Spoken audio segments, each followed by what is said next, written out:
அத்தனை பேரும் அல்லும்படி 6 முதல் 60% வரை ஆடி தள்ளுபடியுடன் சூப்பர் சரவணா ஸ்டோர்ஸ், சென்னை, மதுரை, கோவை.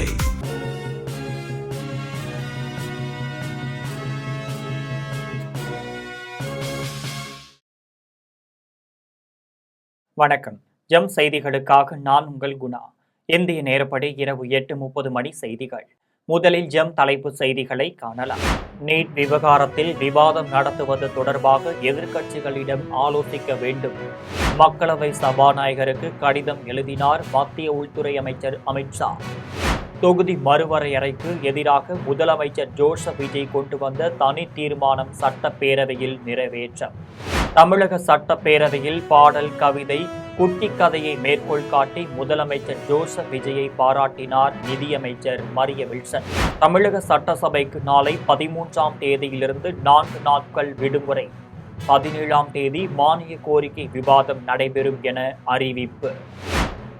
மராட்டியத்தில் மும்பை நகரில் ஏற்பட்ட நிலச்சரிவில் சிக்கி உயிரிழந்தோர் எண்ணிக்கை 7ஆக உயர்வு. இனி விரிவான செய்திகளை காணலாம்.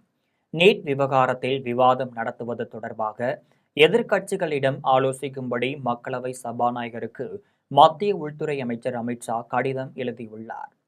நாடாளுமன்ற குளிர்கால கூட்டத்தொடர் கடந்த மாதம் 20ஆம் தேதி தொடங்கி நடைபெற்று வருகிறது. இந்த கூட்டத்தொடரில் நீட் தேர்வு வினாத்தாள் கசிவு தொடர்பான டெல்லி மாணவர் போராட்டத்தின் போது நடந்த தடியடி, அயோத்தி ராமர் கோவில் நன்கொடை முறைகேடு உள்ளிட்டவை குறித்து விவாதிக்க வேண்டும் என நாடாளுமன்றத்தின் இரு அவைகளிலும் எதிர்க்கட்சி நாடாளுமன்ற உறுப்பினர்கள் வலியுறுத்தி தொடர்ந்து அமளியில் ஈடுபட்டு வருகின்றனர். இதனால் அவை நடவடிக்கைகள் தொடர்ந்து பாதிக்கப்பட்டு வருகின்றனர். எனினும் தொடர்ந்து 20 மசோதாக்கள் வரை நிறைவேற்றப்பட்டனர். இதனைத் தொடர்ந்து மக்களவை சபாநாயகர் ஓம் பிர்லாவிற்கு உள்துறை அமைச்சர் அமித்ஷா கடிதம் ஒன்றை எழுதியுள்ளார். அதில் ஜனநாயகத்தின் மீதும் ஜனநாயக அமைப்புகளின் மீது தனக்கு முழு நம்பிக்கை உள்ளது என தெரிவித்த அவர், ஜனநாயகத்தில் தீர்வு காண்பதற்கான ஒரே வழி பேச்சுவார்த்தையும் விவாதமுமே ஆகும் என்றும், ஆனால் நீங்கள் எதிர்க்கட்சியினருடன் தயவு செய்து ஆலோசனை மேற்கொள்ளுங்கள் என்றும், ஒவ்வொருவரின் ஒப்புதலை பெற்று விவாதத்திற்கு தேவையான அளவிற்கு கால நேரம் ஒதுக்குங்கள் என்றும், இந்த விவாதத்தின் போது எதிர்க்கட்சியினரின் அனைத்து கேள்விகளுக்கும் நான் பதிலளிக்கிறேன் என்றும் கடிதத்தில் உள்துறை அமைச்சர் அமித்ஷா தெரிவித்துள்ளார். தொகுதி மறுவரைக்கு எதிராக முதலமைச்சர் ஜோசப் விஜய் கொண்டு வந்த தனி தீர்மானம் சட்டப்பேரவையில் நிறைவேற்றப்பட்டது. தமிழக சட்டசபை கூட்டம் இன்று காலை தொடங்கியதும் முதலமைச்சர் ஜோசப் விஜய் அரசின் தனி தீர்மானம் ஒன்றை கொண்டு வந்து உரையாற்றினார். அப்போது தமிழ்நாடு உள்ளிட்ட அனைத்து மாநிலங்கள் மற்றும் யூனியன் பிரதேசங்களில் மக்களவை சட்டப்பேரவை உறுப்பினர்களின் எண்ணிக்கையானது கடந்த 50 ஆண்டுகளாக 1971ஆம் ஆண்டினுடைய மக்கள் தொகை கணக்கெடுப்பு புள்ளி விவரப்படி நிர்ணயிக்கப்பட்டு தேர்தல்கள் நடத்தப்பட்டு வருகிறது என்று தெரிவித்தார். மேலும் தற்போதுள்ள மக்களவை உறுப்பினர்களின் எண்ணிக்கையை மத்திய அரசு 543 என்ற அளவிலேயே நிரந்தரமாக்க வேண்டும் எனவும், பெண்களுக்கான 33% இடஒதுக்கீட்டை கால தாமதமின்றி நடைமுறைப்படுத்த வேண்டும் என்றும் முதலமைச்சர் ஜோசப் விஜய் தீர்மானம் குறித்து உரையாற்றினார். அதனைத் தொடர்ந்து நாடாளுமன்ற மக்களவையின் மொத்த உறுப்பினர்களின் எண்ணிக்கை 543 என்ற நிலையிலேயே நிரந்தரமாக வேண்டும். தற்போதுள்ள மக்களவை உறுப்பினர்களின் இடங்களின் எண்ணிக்கையை மாநிலங்களுக்கிடையே விகிதச்சாரா பிரதிநிதித்துவம் தற்போதுள்ள அளவிலேயே நிரந்தரமாக வேண்டும். வரவிருக்கும் மக்களவை பொது தேர்தலிலும் அதன் பிறகு சட்டமன்ற பொது தேர்தலிலும் 1/3 பங்கு தொகுதி ஒதுக்கீட்டின் பலனை பெண்கள் பெறுவதை உறுதி செய்ய வேண்டும் என மத்திய அரசை தமிழ்நாடு சட்டமன்ற பேரவை ஒருமனதாக வலியுறுத்தியது. அதனைத் தொடர்ந்து முதலமைச்சர் ஜோசப் விஜய் முன்மொழிந்த அரசின் தனி தீர்மானத்தின் மீது திமுக, மார்க்சிஸ்ட் கம்யூனிஸ்ட் கட்சி, இந்திய கம்யூனிஸ்ட் கட்சி, விடுதலை சிறுத்தைகள் கட்சி, இந்திய யூனியன் முஸ்லீம் லீக், மனிதநேய மக்கள் கட்சி ஆகியவை ஆதரவு தெரிவித்தனர். பாஜக, அதிமுக, பாமக ஆகிய கட்சிகள் எதிர்ப்பு தெரிவித்தனர். தீர்மானத்தின் சில அம்சங்களை தேமுதிக எதிர்த்தது. இதில் பாஜக, அதிமுக, தேமுதிக ஆகியவை பெண்களுக்கான இடஒதுக்கீடு தீர்மானத்தை மட்டும் ஆதரித்தனர். அதன் பின்னர் தீர்மானம் குரல் வாக்கெடுப்பிற்கு விடப்பட்டது. அதனைத் தொடர்ந்து அரசின் தனி தீர்மானம் நிறைவேற்றப்பட்டதாக சபாநாயகர் ஜே.சி.டி. பிரபாகர் அறிவித்தார். தமிழக சட்டப்பேரவையில் பாடல், கவிதை, குட்டி கதையை மேற்கோள் காட்டி முதலமைச்சர் ஜோசப் விஜயை நிதியமைச்சர் மரிய வில்சன் பாராட்டி பேசினார். தமிழக சட்டசபையில் இன்று பட்ஜெட் மீதான விவாதம் நடைபெற்றது. இதில் தொகுதி மறுசீரமைப்பு மசோதாவை எதிர்த்து தமிழ்நாடு சட்டசபையில் தனி தீர்மானத்தை முதலமைச்சர் ஜோசப் விஜய் முன்மொழிந்தார். இந்த விவாதத்தில் அமைச்சர் மரிய வில்சன் பேசும்போது குட்டி கதையை கூறினார். அதன் பின்னர் முதலமைச்சர் ஜோசப் விஜய் எப்பவும் எம்ஜிஆரை மறுமதிப்பு செய்வார் என்றும், அவ்வாறு அவர் ஸ்ரீபெரும்புதூரில் அவரே சொல்லி இருப்பார், அதை இங்கே ஒரு கவிதையாக சொல்கிறேன் என்றும், உங்கள் அமைதியோடு என்று சபாநாயகரிடம் அனுமதி கேட்டு பேச்சை தொடர்ந்தார். அப்போது மர்மயோகி என்ற படத்தில் எம்ஜிஆரின் பெயர் கரிகாலன், அதில் தலைவர் அழகாக சொல்லி இருப்பார், குறி வைத்தால் தவற மாட்டேன், தவறுமானால் குறியை வைக்க மாட்டேன், அதை திருப்பவும் நிகழ்த்தி சாதித்து காட்டியது நமது தலைவர் ஜோசப் விஜய்தான் என்று கவிதையை முடித்தார். மேலும் அமைச்சர் மரிய வில்சன் எம்ஜிஆரின் பாடலை பாடி முதலமைச்சர் ஜோசப் விஜயை புகழ்ந்து பேசினார். தமிழக சட்டசபைக்கு நாளை 13ஆம் தேதியிலிருந்து 4 நாட்கள் விடுமுறை விடப்பட்டு மீண்டும் 17ஆம் தேதி மானிய கோரிக்கை விவாதம் நடைபெறும் என்று அறிவிக்கப்பட்டுள்ளது. தமிழக சட்டசபையில் கடந்த 5ஆம் தேதி 2026 முதல் 2027ஆம் ஆண்டுக்கான பொது பட்ஜெட்டும் 6ஆம் தேதி வேளாண் பட்ஜெட்டும் தாக்கல் செய்யப்பட்டது. இந்த நிலையில் கடந்த 7, 10, 11 ஆகிய தேதிகளில் 3 நாட்கள் பொது பட்ஜெட் மற்றும் வேளாண் பட்ஜெட் மீதான விவாதம் நடைபெற்றது. இந்த விவாதத்தில் பங்கேற்று ஆளும் கட்சி மற்றும் எதிர்க்கட்சி உறுப்பினர்கள் உரையாற்றினர். உறுப்பினர்களின் கேள்விக்கு அமைச்சர்கள் பதிலளித்தனர். அதனைத் தொடர்ந்து சட்டசபையில் இன்று 2026 முதல் 2027ஆம் ஆண்டிற்கான பொது பட்ஜெட் மற்றும் வேளாண் பட்ஜெட் மீதான விவாதத்திற்கு பதிலளித்து நிதியமைச்சர் மரிய வில்சன், வேளாண் அமைச்சர் வினோத் ஆகியோர் பதிலளித்தனர். அதனைத் தொடர்ந்து இன்றைய கூட்டம் நிறைவடைந்தது. இந்த நிலையில் 13, 14, 15, 16 ஆகிய 4 நாட்களுக்கு சட்டப்பேரவைக்கு விடுமுறை விடப்பட்டுள்ளது. 17ஆம் தேதி திங்கட்கிழமை சட்டசபை மீண்டும் கூடுகிறது. அன்று முதல் துறை வாரியாக மானிய கோரிக்கை விவாதமும் தொடங்குகிறது.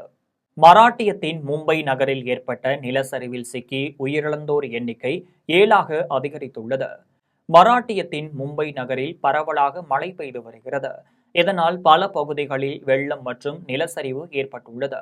இந்நிலையில் கத்கோப்பர் பகுதியில் சிராக் நகர் என்ற இடத்திற்கு உட்பட்ட கௌசியா சாவுல் என்ற குடியிருப்பு பகுதியில் இன்று அதிகாலை 3 மணி அளவில் பயங்கர நிலச்சரிவு ஏற்பட்டது. இதில் மலை அடிவாரத்தின் ஒரு பகுதி திடீரென சரிந்து விழுந்ததில் அதன் மண் மற்றும் இடிபாடுகள் அருகிலிருந்த 5 முதல் 6 வீடுகளின் மீது விழுந்தது. இது பற்றி தகவல் அறிந்து மும்பை தீயணைப்பு படையினர், காவல்துறையினர் மற்றும் தேசிய பேரிடர் மீட்பு படையினர் சம்பவ இடத்திற்கு விரைந்து சென்று மீட்பு பணியில் ஈடுபட்டனர். எனினும் இதில் சிக்கிய 2 பேர் உயிரிழந்தனர். இது தவிர 5 பேர் இடிபாடுக்குள் சிக்கிக் கொண்டனர். அவர்களை மீட்கும் பணிகள் தீவிரப்படுத்தப்பட்டுள்ளனர். இந்த சூழலில் மும்பையில் நிலச்சரிவுக்கு உயிரிழந்தோர் எண்ணிக்கை 7ஆக உயர்ந்துள்ளது. 6 பேர் மீட்கப்பட்டுள்ளனர். கல்லூரிகள் கட்டுவதற்கு தடையில்லை என உச்சநீதிமன்றம் உத்தரவிட்டதை வரவேற்பதாகவும், 2021ஆம் ஆண்டு 10 கலைக் கல்லூரிகளில் 4 கல்லூரிகள் கட்டப்பட்டது என்றும், மீதமுள்ள 6 கலைக் கல்லூரிகளை தாவேகா அரசு கட்ட வேண்டும் என்றும் சென்னையில் முன்னாள் அமைச்சர் சேகர் பாபு தெரிவித்துள்ளார்.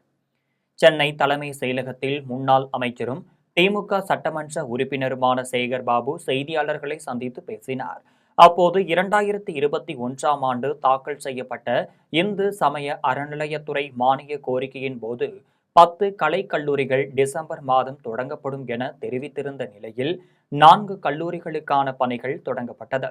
4 கல்லூரிகளில் 2 கல்லூரிகளுக்கு தடை ஆணை கேட்டு உயர்நீதிமன்றம் சென்றனர். நீதிமன்றத்தில் அரசு வழக்கறிஞர் முறையாக வாதங்களை முன்வைத்ததால் 4 கல்லூரிகளும் தடையில்லை எனவும் பணிகளை மேற்கொள்ளலாம் எனவும் சென்னை உயர்நீதிமன்றம் உத்தரவிட்டது. சென்னை உயர்நீதிமன்றத்தின் உத்தரவை எதிர்த்து உச்சநீதிமன்றத்தில் வழக்கு தொடுத்த நிலையில் கல்லூரிகள் கட்டுவதற்கு தடையில்லை என உத்தரவிட்டது. இதனை வரவேற்பதாக முன்னாள் அமைச்சர் சேகர் பாபு தெரிவித்துள்ளார். மேலும் 2021ஆம் ஆண்டு இந்து சமய அறநிலையத்துறை மானிய கோரிக்கையின் போது அறிவித்த 10 கலை கல்லூரிகளில் 4 கல்லூரிகள் கட்டப்பட்டது என்றும், மீதமுள்ள 6 கலை கல்லூரிகளை தாவேகா அரசு கட்ட வேண்டும் என்றும் முன்னாள் அமைச்சர் சேகர் பாபு தெரிவித்துள்ளார். திருக்கோயிலிலே நிதி இருந்தால் திருக்கோயில் நிதியிலிருந்து கட்டலாம், அப்படி இல்லை என்றால் அரசு அதற்கு உதவி செய்ய வேண்டும் என்று தீர்ப்பளித்திருக்கின்றார்கள். அந்த தீர்ப்பின் அடிப்படையில் செயல்பட்டு கொண்டிருக்கின்ற அந்த 2 கல்லூரிகளும் வாடகை கட்டிடத்திலே செயல்பட்டு கொண்டிருக்கின்றது. அதற்கு சொந்த கட்டிடத்தை கட்ட இந்த அரசு நீதிமன்ற தீர்ப்பின்படி முன்வர வேண்டும். நீட் தேர்வை தமிழ்நாட்டு மக்களும் தமிழ்நாட்டு அரசியல் கட்சிகளும் ஏற்கவில்லை என்றும் தமிழ்நாட்டின் இறையாண்மைக்கு சட்டமன்ற தீர்மானங்களுக்கு மத்திய அரசு மரியாதை அளிக்க வேண்டும், வேண்டுகோளை ஏற்க வேண்டும் என்று சென்னை பாரிமுனையில் நாட்டின் மாற்றத்திற்கான நடைப்பயணத்தை தொடங்கி வைத்தபோது இந்திய கம்யூனிஸ்ட் கட்சியின் மாநில செயலாளர் வீரபாண்டியன் தெரிவித்துள்ளார். நாட்டு மக்களின் பிரச்சனைகளை முன்னெடுத்தும் நாட்டின் மாற்றத்தை உருவாக்கவும் இந்தியா முழுவதும் ஆகஸ்ட் 6ஆம் தேதி முதல் 15ஆம் தேதி வரையில் இந்திய கம்யூனிஸ்ட் கட்சியின் சார்பில் நடைபயண பிரச்சார மக்கள் சந்திப்பு இயக்கம் நடைபெற்று வருகிறது. அந்த வகையில் இன்று சென்னை பாரிமுனையில் மாற்றத்திற்கான நடைபயணத்தை இந்திய கம்யூனிஸ்ட் கட்சியின் மாநில செயலாளர் வீரபாண்டியன் தொடங்கி வைத்தார். அதனைத் தொடர்ந்து செய்தியாளர்களை சந்தித்து பேசினார். அப்போது இந்தியா முழுவதும் நடைபயண இயக்கம் ஆகஸ்ட் 6ஆம் தேதி முதல் நடைபெற்று வருகிறது என்றும் ஆகஸ்ட் 15ஆம் தேதி கடைசியின் மாநில அலுவலகமான பாலன் இல்லத்தில் தேசிய பொதுச் செயலாளர் ராஜா கொடியேற்றி வைக்கிறார். மாலையில் சென்னை மாவட்ட குழுக்கள் சார்பில் பொதுக்கூட்டம் நடைபெற உள்ளது என்றும் செப்டம்பர் 1ஆம் தேதி டெல்லியில் பிரம்மாண்டமான பேரணியை நடத்த உள்ளதாக தெரிவித்தார். மேலும் நாடு முதலாளித்துவத்தை அமைப்பாக உள்ளது. இந்த முதலாளித்துவ சமூக அமைப்பை இந்திய அரசியலமைப்பு சாஸ்திரம் சொல்லும் சோசியலிசம் என்ற வகையில் நகர்த்த வேண்டும் என்பதே நடைபயண இயக்கத்தின் நோக்கம் என்று கம்யூனிஸ்ட் கட்சியின் மாநில செயலாளர் வீரபாண்டியன் தெரிவித்துள்ளார். ஆவின் கொள்முதல் விலையை தேர்தல் அறிக்கையில் சொன்னதை போன்று உயர்த்தி வழங்க வேண்டும் என சென்னை பத்திரிகையாளர் மன்றத்தில் தமிழ்நாடு பால் உற்பத்தியாளர்கள் நலச்சங்கத்தின் மாநில தலைவர் ராஜேந்திரன் வலியுறுத்தியுள்ளார். தமிழக வெற்றிக் கழகத்தின் தேர்தல் வாக்குறுதியின்படி தனியார் நிறுவனங்களுக்கு இணையாக ஆவின் பால் நிறுவனத்திற்கு பால் கொள்முதல் விலையை உயர்த்தி வழங்கிட வேண்டும் என வலியுறுத்தி தமிழ்நாடு பால் உற்பத்தியாளர்கள் நலச்சங்கம் மற்றும் ஆவின் பிரதம சங்கங்களின் பணியாளர்களின் கூட்டமைப்பு சார்பில் சங்கத்தின் மாநில தலைவர் ராஜேந்திரன் சென்னை பத்திரிகையாளர் மன்றத்தில் செய்தியாளர்களை சந்தித்து பேசினார். அப்போது பால் உற்பத்தியாளர்களுக்கு போதிய விலை கிடைக்கவில்லை என்பதால் தனியார் பால் நிறுவனங்கள் ஆவின் நிறுவனத்தை விட அதிக விலை கொடுத்து வாங்குகிறார்கள் என்றும் எந்தவித அனுமதியும் இன்றி பால் கொள்முதல் சங்கங்களுக்கு அருகிலேயே தனியார் நிறுவனங்கள் கொள்முதல் செய்கின்றனர் என்றும் நாங்கள் உரிய கோட்பாடுகளோடு கொள்முதல் செய்கிறோம் என்றும் தெரிவித்தார். மேலும் தாவேக அரசு தேர்தல் வாக்குறுதியில் அறிவித்தபடி பசும்பால் லிட்டர் ரூபாய் 42ஆகவும் எருமை பால் ரூபாய் 60ஆகவும் விலை நிர்ணயம் செய்து அறிவிக்க வேண்டும் என தமிழ்நாடு பால் உற்பத்தியாளர்கள் நலச்சங்கத்தின் மாநில தலைவர் ராஜேந்திரன் வலியுறுத்தினார். மேலும் இது தொடர்பாக அவர் தெரிவிக்கையில், அரசை அணுகி கொள்முதல் விலையை உயர்த்தி தர சொல்லி கோரியிருக்கின்றோம். எங்களது கோரிக்கைகள் சரிவர செவிசாய்க்கப்படவில்லை. கடந்த வேளாண் பட்ஜெட்டுக்கு முன்பான ஆய்வுக்குழு கூட்டத்தின் போது கூட பால்வளத்துறைக்கு கடந்த ஆட்சியில் 47,000 கோடி ரூபாய் அளவிற்கு நிதி ஒதுக்கீடு செய்யப்பட்டிருந்தது. பால்வளத்துறைக்கு நீங்கள் கூடுதலாக நிதியை ஒதுக்கி தர வேண்டும். கடந்த காலங்களில் பால்வளத்துறைக்கு 15 ஆண்டு கால சரித்திரத்தை எடுத்து பார்த்தால் ஆவின் பால் கூட்டுறவு துணைப்பதிவாளர் அலுவலர்களுக்கும் தணிக்கை அலுவலர்களுக்குமான சம்பளத்திற்கு மட்டுமே பால்வளத்துறைக்கு ஒதுக்கீடு செய்யப்பட்டிருந்தது. இதனை சுட்டிக்காட்டி வேளாண் துறை அமைச்சர், பால்வளத்துறை அமைச்சர், கால்நடைத்துறை அமைச்சர் உள்ளிட்ட மூத்த அமைச்சர் கலந்து கொண்ட கூட்டத்தில் நாங்கள் கோரியிருந்தோம். திருவள்ளூர் மாவட்டத்தில் பொது விநியோக பொருட்கள் கண்காணிப்பு குழு அமைக்கப்பட்டுள்ள நிலையில் இயல்பாக அரிசி கடத்தல் நடைபெறுவதாக பொதுமக்கள் குற்றம் சாட்டுகின்றனர். ஆவடி மாநகராட்சிக்குட்பட்ட காமராஜர் நகரில் விழிஞ்சியம்பாக்கம் ஏரி அருகே ரேசன் அரிசி கடத்தப்படுவதை கண்காணித்து வந்த அப்பகுதி மக்கள் இன்று ரேசன் அரிசி கடத்தியவர்களை கையும் களவுமாக சுற்றி வளைத்து பிடிக்க முயற்சித்த போது பொதுமக்களை கண்டதும் கடத்தலில் ஈடுபட்ட நபர்கள் இருவர் அரிசியை அங்கேயே விட்டுவிட்டு தப்பி ஓடிவிட்டனர். தேவி நகர் பகுதி நியாய விலை கடையிலிருந்து கொண்டு வந்த அரிசி என தெரிய வந்தது. ஊருக்கு ஒதுக்குப்புறமாக உள்ள ஏரிக்கரை சுடுகாடு அருகே அரிசியை பதுக்கி வைத்து கடத்தலில் ஈடுபட்ட சம்பவம் பெரும் பரபரப்பு ஏற்படுத்தியது. இது குறித்து ஆவடி காவல் நிலையத்திற்கு அளிக்கப்பட்ட தகவலின் பேரில் சம்பவ இடத்திற்கு வந்த காவல்துறையினர் அரிசி கடத்தலில் ஈடுபட்ட நபர்கள் குறித்து விசாரித்து வருகின்றனர். இது தொடர்பாக பொதுமக்கள் தெரிவிக்கையில், இது ஏற்கனவே இங்க கண்காணிப்பு குழு போட்டிருக்குன்னு சொல்றாங்க திருவள்ளூர் மாவட்டத்துல. இது வரைக்கும் திமுக ஆட்சியில் இப்படி நடந்ததில்ல, அதிமுக ஆட்சியில் இப்படி நடந்ததில்ல. இந்த மாதிரிலாம் நடந்துகிட்டு இருக்குது. இதுக்கு என்ன பண்ண போறாங்கன்னு தெரியல. மக்கள் போய் அரிசி கேட்டா இங்க இப்ப அரிசி இல்லைன்னு சொல்லிட்டு பச்சரிசி தான் போடுறாங்க. சென்னை நன்மங்கலத்தில் நடைபெற்ற விளையாட்டு தின அனுசரிப்பு நிகழ்ச்சியில் பல்வேறு போட்டிகளில் வெற்றி பெற்ற மாணவர்களுக்கு எழுத்தாளர் லேனா தமிழ்வாணன், வெங்கட் ஆகியோர் பரிசுகள் வழங்கி அறிவுரைகள் வழங்கினர். சென்னை நன்மங்கலத்தில் உள்ள பழமை வாய்ந்த தாகூர் மெட்ரிகுலேசன் மேல்நிலைப் பள்ளியில் விளையாட்டு தின அனுசரிக்கப்பட்டது. நிகழ்ச்சிக்கான ஏற்பாடுகளை பள்ளியின் தாளாளர் நிமர்த்தி தாஸ் சிறப்பாக செய்திருந்தார். பள்ளி மாணவர்கள் படிப்பில் மட்டுமல்லாமல் விளையாட்டிலும் சிறந்து விளங்க வேண்டும் என்பதற்காக விளையாட்டு தினத்தை முன்னிட்டு கும்பகோணத்தில் நடைபெற்ற ஹெரிடேஜ் லயன்ஸ் சங்க நிகழ்ச்சியில் மாணவி ஒருவருக்கு ரூபாய் 25,000 கல்வி உதவித்தொகையும், ஸ்நேகம் முதியோர் இல்லத்திற்கு 1 மாதத்திற்கான மளிகை பொருட்களும் வழங்கப்பட்டது. கும்பகோணம் ஹெரிடேஜ் லயன்ஸ் சங்கத்திற்கு மாவட்ட ஆளுநரின் அதிகாரப்பூர்வ வருகை நிகழ்ச்சி ARR லைலா சுப்பிரமணியம் மகாலில் நடைபெற்றது. நிகழ்ச்சியில் மாவட்ட அவை செயலாளர் லயன் சசிதரன், அவை பொருளாளர் லயன் எழிலரசி ரவி, நிர்வாக அலுவலர் லயன் ராஜேந்திரன், மாவட்ட கூடுதல் அவை செயலாளர் லயன் சங்கரலட்சுமி, மண்டல தலைவர் லயன் சுரேஷ், வட்டார தலைவர் லயன் திரவியராஜ், முதன்மை கொடையாளர் லயன் கோபாலசாமி ஆகியோர் வாழ்த்துரை வழங்கினர். நிகழ்ச்சியில் மாவட்ட ஆளுநர் லயன் விஜயலட்சுமி சண்முகவேல் சிறப்பு விருந்தினராக கலந்து கொண்டு சங்கத்தின் அனைத்து ஆவணங்களையும் பார்வையிட்டு ஆய்வு செய்தனர். சிறப்பு அழைப்பாளராக மாவட்ட முன்னாள் ஆளுநர் லயன் சண்முகவேல் கலந்து கொண்டு கண்தான விழிப்புணர்வு மற்றும் இளம்பருவ புற்றுநோய் விழிப்புணர்வு தொடர்பான பிரசுரங்களை வெளியிட்டனர்.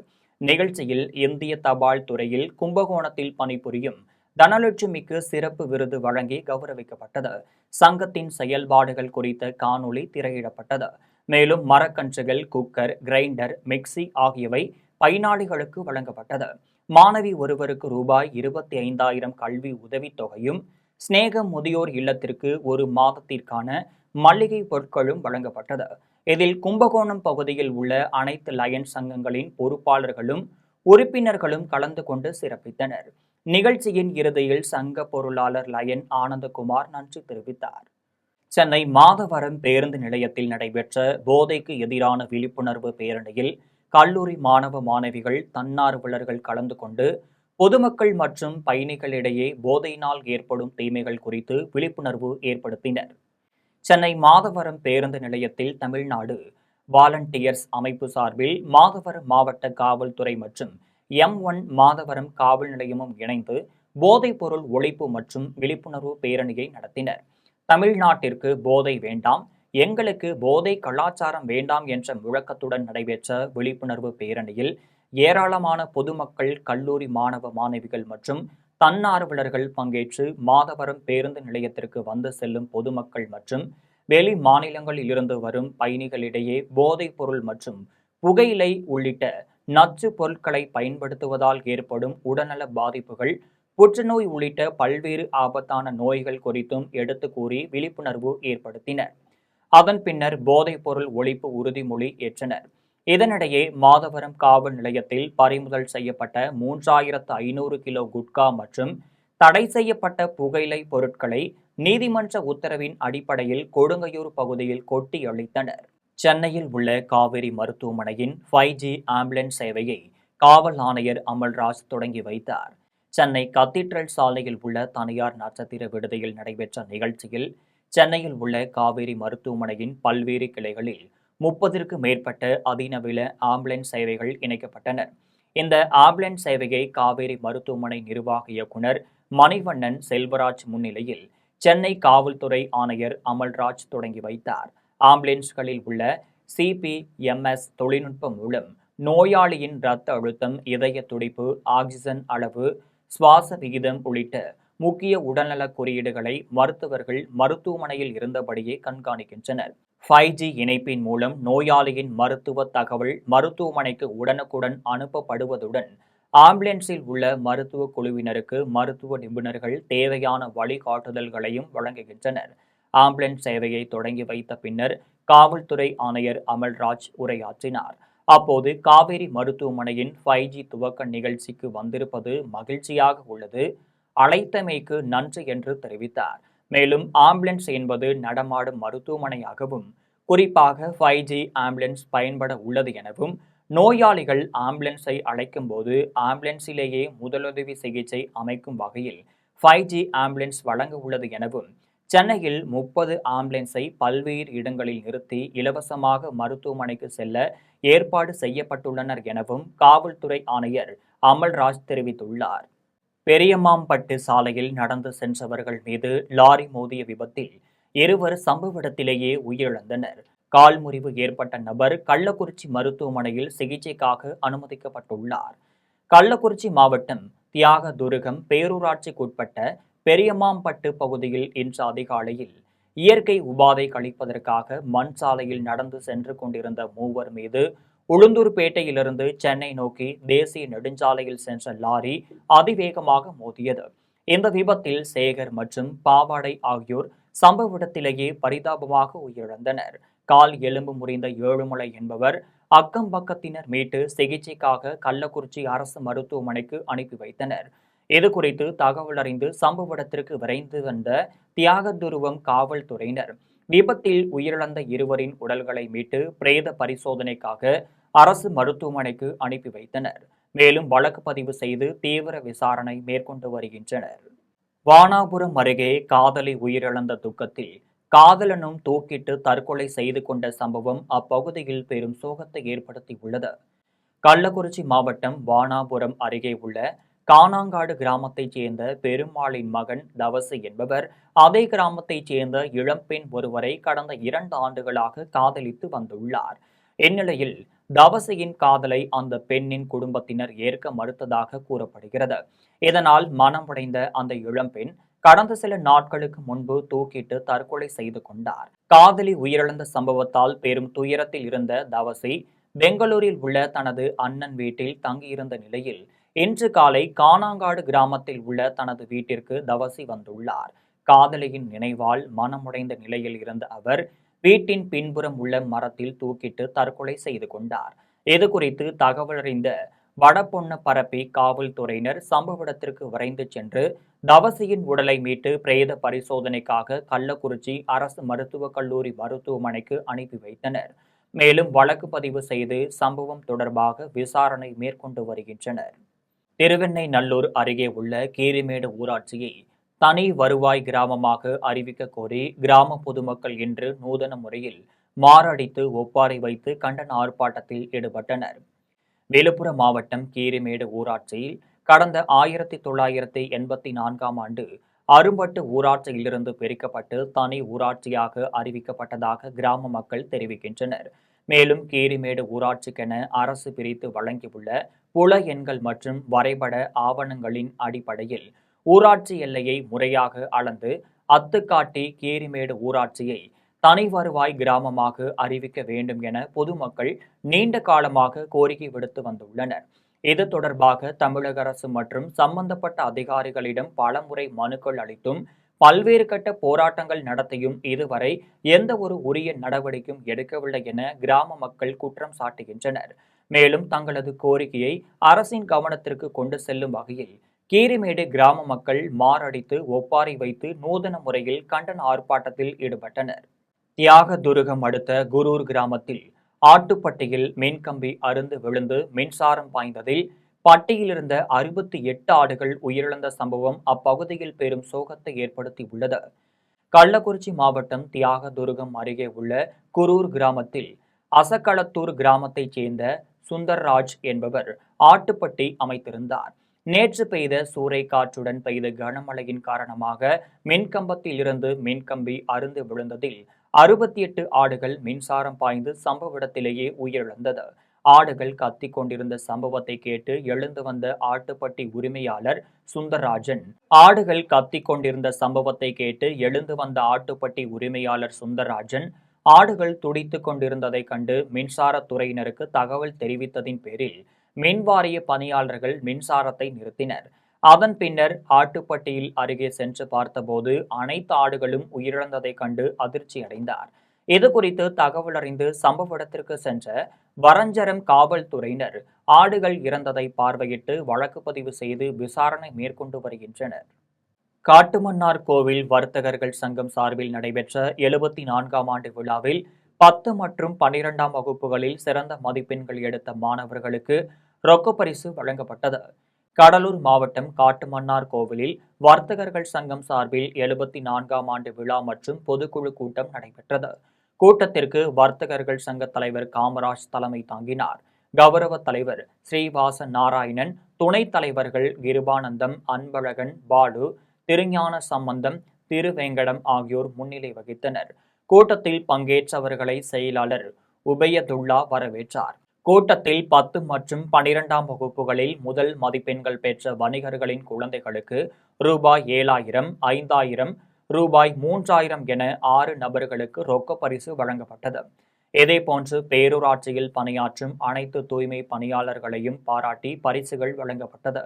சிறப்பு அழைப்பாளர்களாக பேரூராட்சி மன்ற தலைவர் கணேசமூர்த்தி, தமிழ்நாடு வணிகர் சங்கங்களின் பேரமைப்பு மண்டல தலைவர் சண்முகம், மாநில துணைத் தலைவர் துரைராஜ், மாவட்ட செயலாளர் வீரப்பன், பொருளாளர் சேகர், சட்ட ஆலோசகர் சீதாராமன், சுற்றுவட்டார பகுதி வர்த்தக சங்க தலைவர்கள் மேன்சுருட்டி ராஜா, ஜெயராமன், மேலனி குழி, சேனாதிபதி, சிதம்பரம், அப்துல் ரியாஸ், அரியலூர் கந்தசாமி, நெடுஞ்சேரி நடராஜன், சேந்தியாத்தோப்பு ராமகிருஷ்ணன் மற்றும் ஆலோசனை குழு நிர்வாகிகள் தேவராஜன், சின்னமணி, அம்ஜத் கான் உள்ளிட்ட பலர் கலந்து கொண்டனர். நிகழ்ச்சியின் முடிவில் வர்த்தகர்கள் சங்க பொருளாளர் ராஜாராமன் நன்றி தெரிவித்தார். ஆடி அமாவாசையை முன்னிட்டு பொள்ளாச்சி ஆனைமலை மாசாணியம்மன் திருக்கோவிலில் அதிகாலையிலேயே ஆயிரக்கணக்கான பக்தர்கள் நீண்ட வரிசையில் காத்திருந்து சாமி தரிசனம் செய்தனர். ஆடி மாதத்தில் அனைத்து அம்மன் கோவில்களிலும் சிறப்பு பூஜைகள் நடைபெற்று வரும் நிலையில் பொள்ளாச்சி ஆனைமலை மாசாணியம்மன் திருக்கோவிலில் மிகவும் பிரசித்தி பெற்ற கோவில் என்பதால் செவ்வாய், வெள்ளி, அமாவாசை போன்ற விசேஷ தினங்களில் சிறப்பு வழிபாடுகள் நடைபெற்று வருகிறது. அந்த வகையில் ஆடி அமாவாசையை முன்னிட்டு அதிகாலையில் 3 மணிக்கு கோவிலின் நடை திறக்கப்பட்டு மாசாணியம்மனுக்கு 18 வகையான மூலிகை திரவியங்களால் அபிஷேக ஆராதனைகள் நடைபெற்றதைத் தொடர்ந்து சிறப்பு அலங்காரத்தில் உள்ள அம்மனை தரிசிக்க நீண்ட வரிசையில் ஆயிரக்கணக்கான பக்தர்கள் காத்திருந்து சாமி தரிசனம் செய்தனர். மேலும் பக்தர்களை தங்கள் வேண்டுதலை நிறைவேற்றும் விதமாக கொடிக்கம்பம் அருகே தீபங்கள் ஏற்றியும் வேண்டுதல் சீட்டை கட்டியும் பில்லி சூனியத்திலிருந்து விடுபட நீதி தேவதையின் மீது மிளகாய் அரைத்து பூசியும் பொதுமக்கள் வழிபாடு செய்தனர்.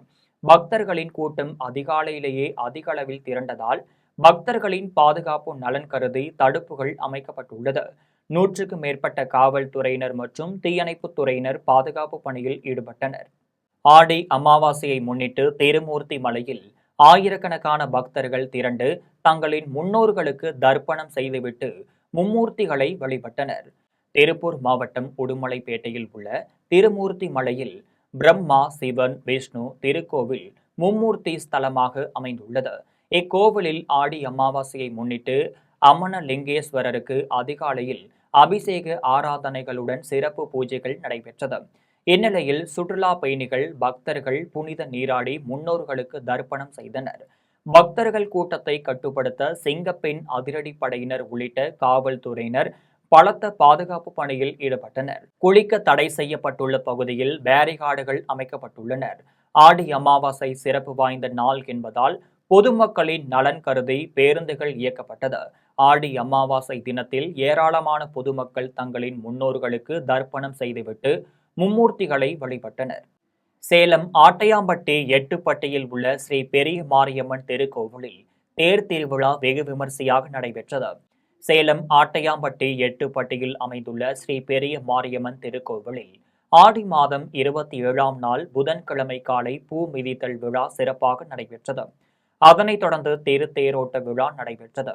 விழாவில் ஏராளமான பக்தர்கள் கலந்து கொண்டு திருத்தேரை வடம்பிடித்து இழுத்து ஸ்ரீ பெரிய மாரியம்மனை வழிபட்டனர்.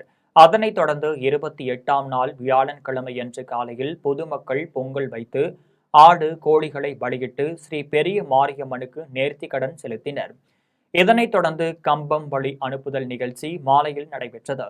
திருவிழாவிற்கான ஏற்பாடுகளை தர்மகர்த்தா ராஜ்மோகன் மற்றும் கோவில் நிர்வாகத்தினர் சிறப்பாக செய்திருந்தனர்.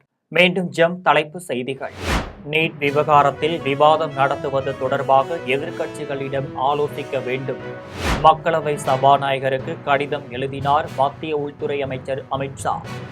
தொகுதி மறுவரையறைக்கு எதிராக முதலமைச்சர் ஜோசப் விஜய் கொண்டு வந்த தனி தீர்மானம் சட்டப்பேரவையில் நிறைவேற்றம். தமிழக சட்டப்பேரவையில் பாடல், கவிதை, குட்டி கதையை மேற்கோள் காட்டி முதலமைச்சர் ஜோசப் விஜயை பாராட்டினார் நிதியமைச்சர் மரிய வில்சன். தமிழக சட்டசபைக்கு நாளை 13ஆம் தேதியிலிருந்து 4 நாட்கள் விடுமுறை. 17ஆம் தேதி மானிய கோரிக்கை விவாதம் நடைபெறும் என அறிவிப்பு. மராட்டியத்தில் மும்பை நகரில் ஏற்பட்ட நிலச்சரிவில் சிக்கி உயிரிழந்தோர் எண்ணிக்கை 7ஆக உயர்வு. இத்துடன் ஜெம் செய்திகள் நிறைவடைகின்றன. மீண்டும் ஜெம் செய்திகள் இரவு 12 மணிக்கு. உடனுக்குடன் செய்திகளை காண gemlive.tv என்ற இணையதளத்தில் இணைந்திருங்கள். நன்றி, வணக்கம்.